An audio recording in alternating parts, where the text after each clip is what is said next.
Good morning mga kabayan. Ready na sa galing namin. Sa galing ng laga. Tatanggap.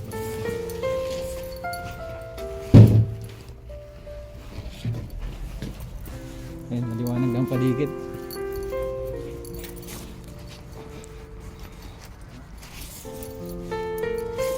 Mga puno, unti-unti na nagkakaroon ng mga maliit na buko.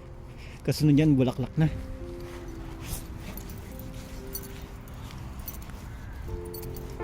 Maliwanag ang panahon. May maulap ang paligid. Gabi umuulan eh. Yung mga puno nabumulaklak.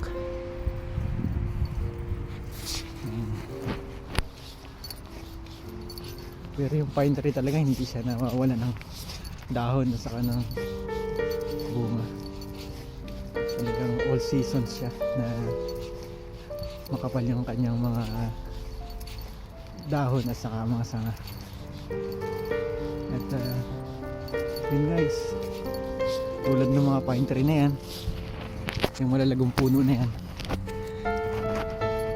sana maging ganyan din tayo sa araw-araw, na yung ating faith sa Lord ay laging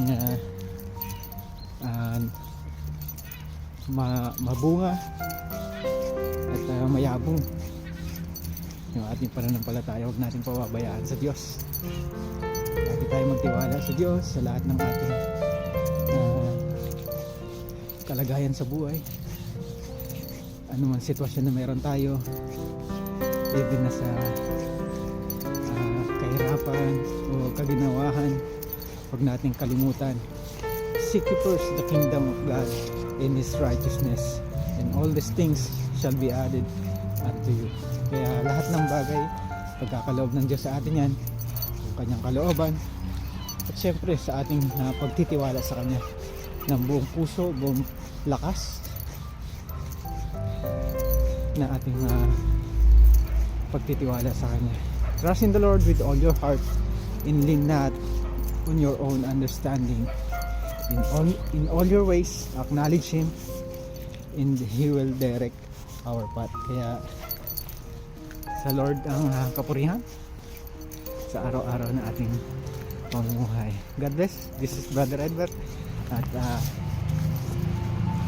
God bless you all.